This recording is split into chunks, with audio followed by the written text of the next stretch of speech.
Now at 9, the KBI is in Galena investigating after a body was found in a field. Plus, we'll check out some of the damage from last night's severe storms and strong winds. And there's more debate on the origins of COVID-19. I'm Lauren Blanchard in Washington. More on which department has now changed its mind. The 4 states' most watched news starts now. Thank you all for joining us tonight. I'm Jalen Banks. The Kansas Bureau of Investigation and Galena Police Department are currently investigating a body found in Galena. Details are few at this time. According to Galena PD, the chief, Billy Charles, told us officers were called about 3 p.m. for a body in a field near 11th and Wood Street today for a body found. That's near the tire monofill. KOAM crew at the scene was told that the KBI was in charge of the investigation. We've reached out for more details and will update you as soon as we learn more. The Joplin School Board wants to upgrade security systems throughout the district school and their buildings to make it safer for staffs and students. KOAM Shagun Bamdali has more about their plan. The Joplin School Board laid out more than $5 million capital spending proposal. That money will go towards a variety of projects ranging from new buses to lead testing and security upgrades. We're looking to upgrade some of our video camera technology in the district, especially some of the older buildings. And so it's just basically, some cameras age out of their life cycle, so we replace cameras and like I said, replace some of the technology as well within some of the buildings. School officials told me that the new camera systems will be able to see farther distance, wider angles, and also more clarity than the old cameras. There's one camera that they call a 360, and it gets a wide swath of an area where the older cameras before would just focus on maybe a singular area, where this focuses on a large area, and then within that area you can dial that down to a smaller area and make that small area become very clear. Parents are happy that the school district is investing into school security. I think as long as the money is thoughtful and intentional, I think the money invested into security is going to be important, as long as the new camera systems and the tech part of our camera systems are going to be effective and intentional. School board members will vote on the proposal at the next meeting. Reporting in Joplin, Shagun Bamdali, KOAM News. The board also previewed 3 messaging platforms intended to establish two-way messaging between school officials and parents. This week is Diversity Week at Pitt State. The university is hosting several events to celebrate. Today, they hosted the America's Social Mixer. It was a chance for students to come together, enjoy some food and drinks, and celebrate the many cultures in our part of the world. So I have been planning this since last semester. This has just been something that I've been wanting to do and bring a diversity week here on campus, as other campuses do this across Kansas. So I thought it would be a good opportunity for us to show the diversity that we have here on campus. So this is just like the first kickoff to the week. Some other events this week include a Black History Month trivia night, a World Languages booth, and an International Food and Culture Fair. Chief Meteorologist Doug Heddy joins us with the first look of the weather. Well, it actually turned out to be a great day outside for us today. We had plenty of sunshine. Temperatures fantastic. It wasn't too windy across the region. It was a little breezy, but it wasn't bad. 69 is where we topped out. We started at 52, normal highs 54, so 15 degrees above where we should be for this time of the year. And we did get a little bit of rain. This is since midnight, about 1/10 of an inch. So for the month, we're closing in on 3 inches, which is good for the year, 4.5 inches. So we are actually above average by a little bit more than 1/2 inch. All right, temperatures cooling down a bit. 51 Nevada, 56 in Neosho, 55 in Miami. Parsons a little bit cooler, down at 45 degrees. And as we go through the rest of the night, we drop back through the 40s, eventually down to 40 for an overnight low, but at least we're going to dry out just a bit as we go through the next couple days after we saw the showers and thunderstorms last night. You can see the entire Central Plains is pretty much dry, but look at all of our storm reports. So these are wind reports in the green. Those are winds kind of upwards of 50 miles per hour. We actually had two little tiny spin up tornadoes in our far eastern counties. We do have another storm system moves in Thursday. I'm going to give you those details here in just a bit. And those storms and winds kept crews busy cleaning up debris and clearing roads. There were several storm damage reports across the area. In Joplin, strong winds knocked down the utility pole at East 4th and Ozark. It also knocked over several trees, some which landed on vehicles. Pittsburgh also saw some strong winds. This video at the Pittsburgh Middle School. As you can see, the winds brought down a big tree at the school. Riverton, Kansas took a hit from the storm as well. Due to the high winds, the dogets at the Riverton baseball field were also damaged. A farm east of Carthage, Missouri saw some damage in winds. A row of trees was knocked down. The farm's owner says it seemed like a tornado had tore through. Well, I mean, it's going to take a little while to clean up, but I think we'll get it done. You can submit photos of the storm damage on our website at KOAMnewsnow.com/photos. Because of the tree damage from last night's storms, the city of Joplin is opening its free tree limb drop-off site. It'll be open from 8:30 a.m. to 2 p.m. on Thursday, Friday, and Saturday. The drop-off site is 1702 North Schifferdecker Avenue. In Oklahoma and Kansas, a series of tornadoes caused major damage and at least 12 injuries. Fox Weather correspondent Brandy Campbell has more from Norman, Oklahoma.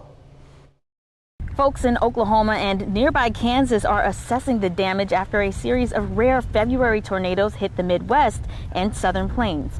At least a dozen people were injured on Sunday and hundreds of structures were damaged. Here in Norman, Oklahoma, the devastation is widespread.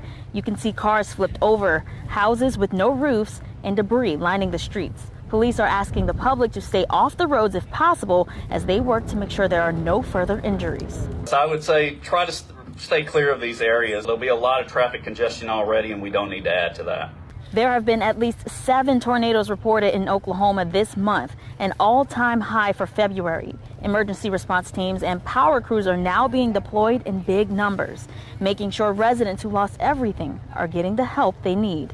I'm kind of at a loss of words, you know, like my shed is gone, everything that we owned, everything that I feel like, you know, we kind of worked for is just in the wind now, so I really just don't know what to think at this point. A different storm system also spawning a tornado on Monday in Illinois. But so far, the damage does not appear to be as widespread as it is in Oklahoma and Kansas, where officials are promising a speedy recovery process. I don't know that we prepare for like late night tornadoes, but we prepare for disasters like this. And we work through the night and through the days until we are recovered from them. Now, officials here say the Public Works Department will be doing a full assessment of damage here today. In Norman, Oklahoma, I'm Brandy Campbell, Fox Weather. Coming up, what a new study shows about how drastic changes in weather can impact your health. More than 1 million Americans died during the COVID-19 pandemic, which started more than 3 years ago. U.S. intelligence agencies are still searching for answers.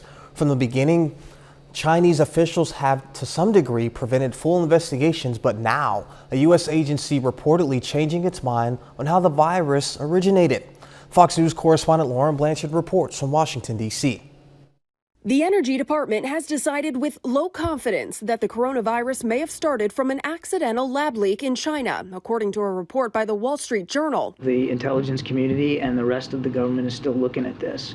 There's not been a definitive conclusion. China has come under more international scrutiny recently after the spy balloon over the U.S. and Beijing considering selling weapons to Russia. I do hope that this is part of a strategy to hold China in check. It's going to have a deleterious impact for sure on that U.S.-Chinese relationship, no doubt about it. In the report, the Energy Department pointed toward undisclosed new intelligence for shifting their position. They, along with the FBI, point toward a lab leak. Other departments still believe the virus was transmitted naturally. What you're going to find is that the entire intelligence community will reach that assessment because our intelligence very clearly supports that assessment. Chinese officials say the U.S. is trying to play politics with the pandemic. As we are getting briefed and updated, the president is, we'll certainly share that with Congress and the American people. But the president believes that it is important that we get to the bottom of this, but we need to be prepared for the potentially another pandemic.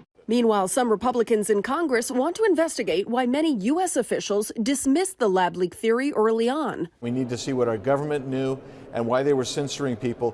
4 other U.S. agencies say COVID-19 was likely the result of natural transmission. 2 others are still undecided. In Washington, Lauren Blanchard, Fox News. Senate officials in Texas are implementing fentanyl strips as a way to fight back against the ongoing crisis in the state. The test strips can be used to detect the presence of fentanyl in different kinds of drugs. But despite some bipartisan support in recent years, some lawmakers would rather focus energy on contributing factors like border security. 14 fentanyl-related bills have been filed during the legislative session. 13 would decriminalize testing strips, which are considered drug paraphernalia in Texas. Pfizer could be getting bigger. The Wall Street Journal says Pfizer is in talks to buy Seattle Genetics Seagen, a biotech company with promising cancer treatments. The talks are at an early stage and there is no guarantee there will be a deal, but a potential deal could be worth more than $30 billion. A drastic change in weather could take a toll on your health. Health experts say wild weather swings can cause infections, trigger allergies, and exacerbate other medical problems. This could be worse for people with existing medical conditions. The temperature changes can also take a toll on the heart.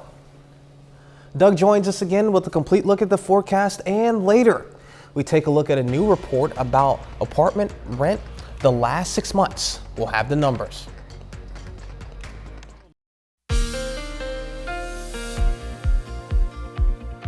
Well, it definitely turned out to be a great Monday today. We had sunshine, temperatures fantastic. Most of us right around 70 degrees, which is great any time of the year, but especially in late February.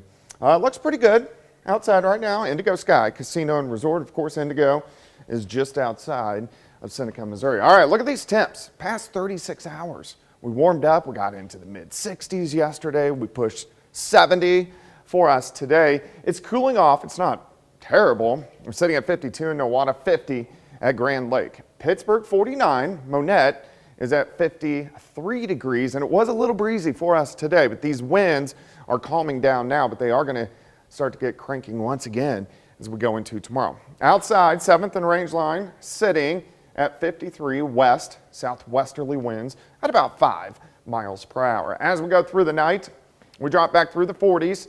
I think most of us right about 40 for an overnight low, but we are going to have clear skies, which we do have out there right now. Our storm system from last night is well gone. So this is pretty much our weather as we go through about the next day or so. And then we're going to have to start tracking this storm system, which is out across parts of California. But this is a fairly strong upper level low that is going to track right out into the Central Plains by Thursday and into Friday, and we'll change our weather up again. All right, let's go through time. We're going to go through your next 48 hours. Upper 30s to near 40 tonight. Clear skies. As we go through the morning hours, southerly winds increase. Helps our temperatures warm up. Mid to upper 60s by noon. And then by the afternoon, look at this. 72 in Stockton, 73 in Anderson. Coffeyville up to 73, 71 in Fort Scott. So everybody looks pretty good. Tomorrow night, we do get a few clouds which start to work in. Our winds switch back to the north, so a little bit cool. We have a northerly wind on Wednesday, a little bit cooler, but still not bad. But we do have a lot of clouds. Rain is going to stick just to our south and to our east, but I think we should stay on the dry side. Then we clear out as we go into Wednesday night, and then on Thursday, clouds will start to increase again as our next storm system starts to head in our direction. All right, 43 to start, 64 by noon, up to about 72. So that's pretty good for us tomorrow. Enjoy it. We do have a stronger storm system, which is going to roll in. This is going to be Thursday. Rain increases, and this is going to track out almost a perfect track for us to get very heavy amounts of rain as we go into Thursday. And then it gets a little bit interesting because as that colder air works in behind it, we could switch over to some snow. We're going to talk a little bit more in depth about that in our second half hour. 72 tomorrow, 62 on Wednesday, 55 thunderstorms Thursday, only 38 for a high on Friday. Then we clear out and look pretty good toward the weekend. Yeah, it's funny how we just ran that video the block before where it talked about how massive weather temps can impact your health. Oh, yeah. But I mean, when I'm seeing 72, 72 is going to be nice. I'll just roll with it. You know, if it happens, it happens. All right, thank you, Doug. Coming up, a look at the arguments the Supreme Court will hear tomorrow in two cases that could decide the future of President Biden's student loan forgiveness program. If you have federal student loan debt, keep an eye on Tuesday's arguments at the Supreme Court. Two cases challenging President Biden's plan to cancel some of that debt for millions of borrowers will come before the justices. Karen Kafa is in Washington with what you should expect. In limbo for months, President Joe Biden's federal student loan relief plan will have a turn before the U.S. Supreme Court Tuesday. Last August, Biden unveiled a sweeping plan to forgive up to $20,000 in federal student loan debt for borrowers whose income was less than $125,000 a year. All this means people can finally crawl out from under that mountain of debt to get on top of their rent and their utilities. Supporters lauded the move as a big step forward to ending a college debt crisis compounded by the COVID-19 pandemic. And the Biden administration said among borrowers no longer in school, nearly 90% of relief dollars would go to those earning less than $75,000 a year. Republican critics called it political landing as the 2022 midterm elections entered the home stretch and argued writing off an estimated $430 billion in repayments should get congressional approval. In December, the Supreme Court agreed to take up two challenges to the plan, including one from 6 GOP-led states, Nebraska, Arkansas, Iowa, Kansas, Missouri, and South Carolina, while keeping a block imposed by an appeals court last November in place. Millions of borrowers have been notified they're approved for debt relief. No debt has been canceled yet. The Biden administration's case leans on the post-9/11 HEROES Act of 2003, which granted the U.S. Secretary of Education authority to make changes to the federal student loan program during national emergencies. But the White House intends to end the COVID-19 national emergency on May 11th, which may make that argument more challenging. In Washington, I'm Karen Kafa. Apartment rents fell in every major metropolitan area in the U.S. over the past 6 months through January, a trend that is poised to continue as the biggest delivery of new apartments in nearly 4 decades is slated for this year.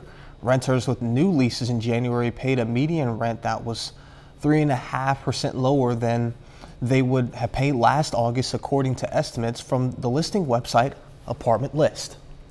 The restaurant industry took a big hit during the pandemic, and the recovery process might be slow. Customers have returned after the COVID shutdown, but there are still fewer restaurants now than there were 4 years ago. According to restaurant consulting company Technomic, in 2019, there were 703,000 restaurants nationwide. Restaurants are being hit hard with rent increases and the prices of ingredients climbing. On top of that, they are struggling to find workers. Up next, a California man holds the title for visiting the happiest place on earth a record amount of times. We'll see how long it took him to achieve this title. A man sets a world record by visiting the happiest place on earth. Jeff Reitz now holds the Guinness World Record for the most consecutive visits to Disneyland. He has visited the theme park in Anaheim, California 2,995 times. It took him 8 years, 3 months, and 13 days to achieve the record. Reitz says he started visiting Disneyland when he was out of work and using the annual pass gifted to him. On his 336th straight visit, Disney gave him a gift basket and proclamation certificates of honorary citizenship. 30 more minutes of news and weather coming your way. How your sleep patterns could factor into your risk of a heart attack. Plus, how a new series of a historic theater in Springfield is diving into the health benefits of going to the movies. Most of you are probably familiar with the top dangers for a heart attack. You need to watch your weight, what you eat, don't smoke, and be aware of your family history.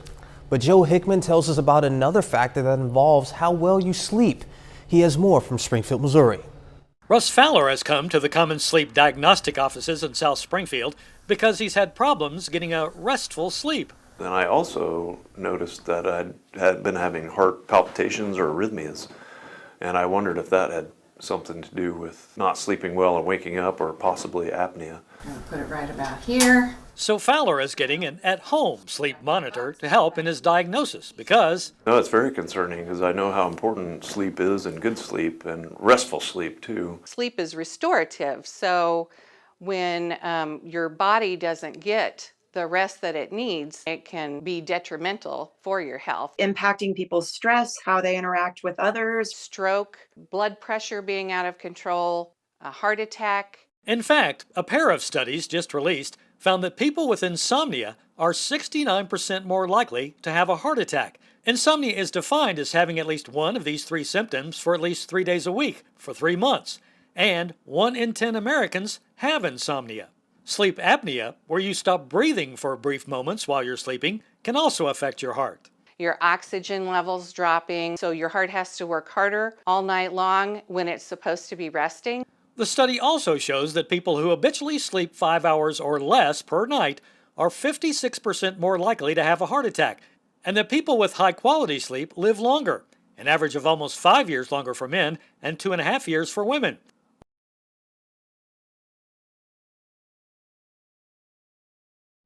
An estimated 10% of Americans have some form of insomnia, and it's more common in women. That's according to the Center for Sleep and Cardiovascular and Outcomes Research at the University of Pittsburgh. A very familiar looking orange Dodge Charger crashed on a highway in southern Missouri today. The General Lee was among hundreds made with the hit TV show, The Dukes of Hazzard. Both people in the car were evaluated and taken to the hospital.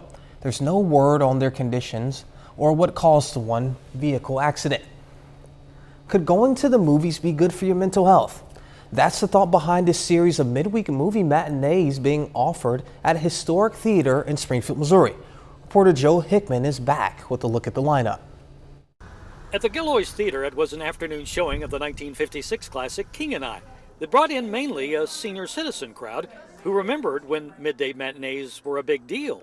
Just like old times. We said, hey, that's just for us. It'll get us off the couch. And that's exactly what these 21 movies showing every other week through November are designed to do. Enjoy the show. Get those age 60 and older out of the house and exercising their brains. As before each movie, there's a trivia quiz related to the year the movie was released. What was the #1 song in 1956? Heartbreak Hotel. You got it. Heartbreak Hotel by Elvis Presley, who, by the way, attended a movie at the Gilloys in the early 50s. And just by these folks being here, the opportunity for socialization and engagement on the trivia side is great for mental health and can reduce the onset of dementia by varying studies, some as low as 26%, some as high as half. Who knew that going to the movies could be good for your mental health? While doing things for your physical health is vital too, as you get older, it's important not to isolate yourself away from the rest of the world. Research has shown that isolation affects at least 40+% of seniors, and they compared the effects of loneliness to smoking 15 cigarettes a day. It can lead to depression, anxiety, but it also increases the chance of Alzheimer's and dementia. The more active your mind remains, you're basically delaying that dementia and Alzheimer's. So by getting out and doing something, even if it's not physical exercise, you're still helping yourself mentally. I think it gives them a sense of purpose. They have something to look forward to. And by the way, the midweek matinees are open to all ages. I'm missing out on this perk, but free tickets are available to those ages 60 and over through the Greene County Senior Citizen Services Fund and the Christian County Services Tax Fund. A bit later, how a new high-tech camera is being used to track down poachers threatening wildlife in Africa.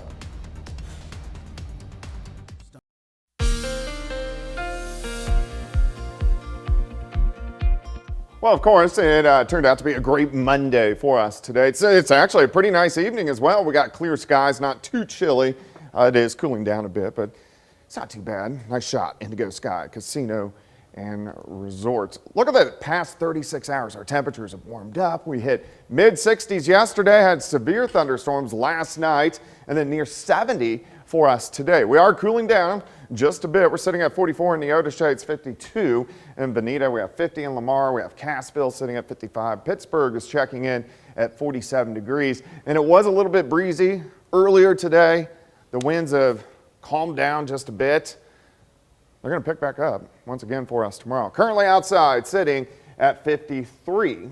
Humidity is at 55%. Through the night, we drop back through the 40s, near 40 for an overnight low. So it will be chilly, but it's not bad. But you can see we have clear skies, nothing going on here. This is kind of our weather once again as we go into Tuesday. And then our next storm system will start to affect us. And this is a very strong upper level low. And this storm system, it's right in line with the pattern, so it is going to kick out on Thursday and Friday of later on this week. All right, so let's go through time, then we're going to talk about that storm system a little bit more. All right, upper 30s to near 40 for an overnight low. Look at the southerly winds increase for us tomorrow. Upper 60s by noon. Most of us lower 70s during the afternoon, which is pretty good. Tomorrow night, winds switch back around out of the north, so we cool back down into lower 40s, and then once we go into Wednesday, a lot of clouds increase. In fact, we got a weak wave that is going to pass right down through northwestern Arkansas. We're just going to have the clouds, but we should end up staying on the dry side. And then we'll see that next system moving in on Thursday. All right, by morning 43, 64 by noon, high temp 72. So Tuesday is going to be fantastic, a little bit on the windy side. All right, rain increases late Thursday, showers and thunderstorms. I think most likely eastern parts of Oklahoma is going to get severe weather late Thursday. I think it'll stay just south of us, but something we want to watch. As we go into Thursday night, here comes the upper level low. Now, last time when this storm system came through, because remember, we're on a recurring cycle, the upper level low tracked right across northern Arkansas. If that occurs again, which it should, if we can get enough cold air in here, we'll switch over to a very heavy, wet snow with temperatures kind of hovering just above freezing as we go into Friday morning, and then this system would exit by the time we head into Friday afternoon. So a lot to watch the next few days. 72 for us tomorrow, 62 on Wednesday, 55 thunderstorms Thursday, cooler, morning snow Friday. We clear out just in time for the weekend, looking pretty good, and then rain right back in for us next Tuesday, Wednesday, and Thursday. Yeah, keeping an eye out on that storm system for sure. But I just want to thank you and the rest of our weather team last night. I was up pretty late just because we work later at night, so I was able to pull those hours. Knocked it out of the park. Yeah, they did a great job, and we really appreciate you guys. All right, thank you, Doug. With warmer days on the way, it won't be long before a dangerous pest reemerges. Nick Kelly breaks down what you need to know ahead of tick season. The upcoming spring means tick season's just about here across the Ozarks. While the most active months are primarily from April through July, a University of Missouri study found that ticks can be found from early March all the way through November, with the three most common species in Missouri being the Lone Star, American Dog, and the deer tick. If your time outside takes you through areas of tall grass, brush, weeds, or the woods, you'll want to make sure you take the proper precautions by using bug repellent with effective ingredients like DEET on yourself and your clothes. Francis Galiski with the Department of Conservation says tick prevention doesn't stop once your time outside is done. Always check yourself when you come in from the outdoors in warm weather when you've been out in vegetation. Take a good shower, give yourself a good scrubbing, and that'll keep ticks off and anything else that's attached to you. Don't forget about your pets. Make sure that they're on the proper medication or have a collar on to help prevent any ticks, and make sure you check them once they are finished outside. Coming up, the Alec Murdaugh murder trial is almost over as the defense wraps up its case. The defense wraps up its case in Alec Murdaugh's double murder trial. Last week, the disgraced former attorney took the stand for 2 grueling days of testimony. Fox News correspondent Jonathan Seary has more. You may proceed. Alec Murdaugh's defense team calling their final witnesses in his double murder trial. The disgraced former attorney is accused of killing his wife Maggie and their son Paul. Taking the stand Monday, a pathologist who countered testimony from a state witness regarding how Paul was killed. We're saying that we're at least 3 to 4 feet away. Then by the time it gets to the left side of the chin, or over here at the angle of the mandible, the jaw, we've lost a lot of energy. Judge Clifton Newman granted a defense request to have jurors visit the Murdaugh's Moselle property. Maggie and Paul were killed near the family's dog kennel at that location. Prosecutors objected to the visit, saying the property has changed since the murders occurred. Just can't really appreciate the spatial issues without actually seeing them. Monday's testimony followed last week's grueling questioning of Murdaugh himself. On the stand, he admitted to lying to investigators about his whereabouts the night of the murders, but he insisted he did not kill his wife or son. By putting him on the stand, the defense turned it into somewhat of a litmus test. Either he's telling the truth and he's innocent, or he's lying and is guilty. Meanwhile, South Carolina authorities issued a new misdemeanor charge against Murdaugh on Friday. The charge is reportedly for possession of jailhouse contraband relating to a book Alec's sister gave him at the trial. Closing arguments are expected to take place later this week in Atlanta. Jonathan Siri, Fox News. 4 people are dead after a suspected murder-suicide in Ohio. This happened on Monday in an Ohio township suburb of Cincinnati. Sheriff deputies arrived at the home and were attempting to serve civil papers when they suddenly heard gunshots. When the deputies went inside, they found 5 people shot. 4 were dead, 1 person survived, but is listed in critical condition. Investigators are still trying to determine a motive. Still ahead, the U.S. Copyright Office gives its verdict on if images generated by AI are protected under the law. Park rangers have a new tool to protect some of the world's most endangered animals. With Africa's wildlife under constant threat, new high-tech cameras are helping track down poachers. Reporter Ian Lee has a story from London. Fighting poaching has been a long road for rangers in Central Africa. The job is dangerous and difficult. It's literally like finding a needle in a haystack, right? You never know where someone is. But new technology from a Dutch startup could help rangers catch poachers red-handed. We developed a smart camera system that can, in real time, track down people or animals in huge remote areas. These smart cameras use artificial intelligence to quickly identify what's in the picture and instantly send the images to ranger smartphones, allowing them to act quickly. Traditional cameras have meant waiting months to see what's happening in the wild. Rangers have to go to these cameras every 6 months to replace the batteries and then collect the memory cards, and then they can see what is on the photo.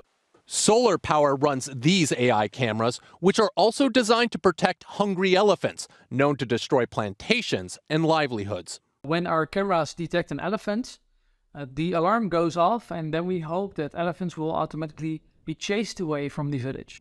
Dozens of smart camera traps have been deployed in parks around the world to give conservationists the best shot at protecting endangered animals. Images created by artificial intelligence are not covered by copyright law. That's the word from the U.S. Copyright Office after it ruled on illustrations in a new comic book created by the AI program Midjourney. While the images aren't covered by intellectual property rights, the text is. The author of the comic book, titled Zarya of the Dawn, didn't reveal in her copyright application that the images were created by AI. It's a notable development as exploits of AI programs such as Midjourney and ChatGPT continue to dominate tech headlines in recent months. Snapchat is getting into the chatbot game called My AI. Snap's new chatbot runs the latest version of the OpenAI's GPT technology. It will be available as an experimental feature for Snapchat Plus subscribers starting this week. My AI can recommend birthday gift ideas, plan a hiking trip, suggest a recipe for dinner, or even write a haiku. Snap says My AI is designed to avoid biased, incorrect, harmful, or misleading information, but mistakes may occur. Coming up, how one man won't let his limitations stop him despite heavy snowfall. A Wisconsin man is working to make his neighborhood more accessible by clearing the sidewalks of snow and ice.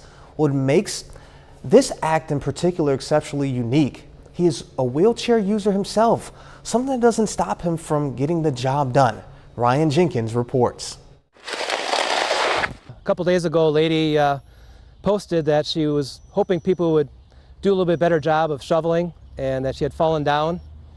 And I was dismayed to see that some people had actually called her a Karen. Matt Felton knows all too well how challenging it can be when snow and ice aren't cleaned up after a storm. Well, it's just frustrating because people just can't relate, I guess. And it's just frustrating when people, are really quick to spout out something when I know for a fact if their situation were to change like mine did, they would be talking a different story. 5 years ago, he said both of his legs were blown off in what he called a freak accident. I could hop over snowbanks just fine. I would never even think of something like this. Today, Matt and his service dog Luna worked their way down KK in Bayview. Luna here, she pulls my wheelchair all over the place. Cleaning up spots that haven't been touched after the storm this past week.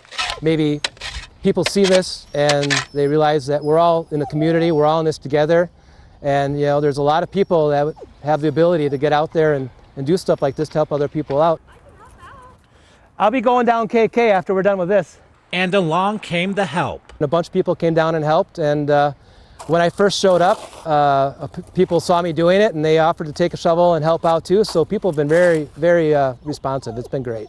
An engaged citizen, not trying to raise a fuss, just raising awareness, hoping more people will do their part to help keep sidewalks accessible for all. I was once like that too, and I think if people just have more of an understanding of, hey, this could happen to me. So I don't want to get on anybody's case about it. I just want people to want to help. Felton said both of his legs were blown off in a fuel tank that blew in a van that he was riding in. Well, Matt Felton, round of applause to you. Well, that's our time for tonight, and thank you all so much for joining us. But before you go, we'll leave you with a video of seals enjoying some winter weather. Be safe, and we'll do this all again tomorrow. We'll see you then.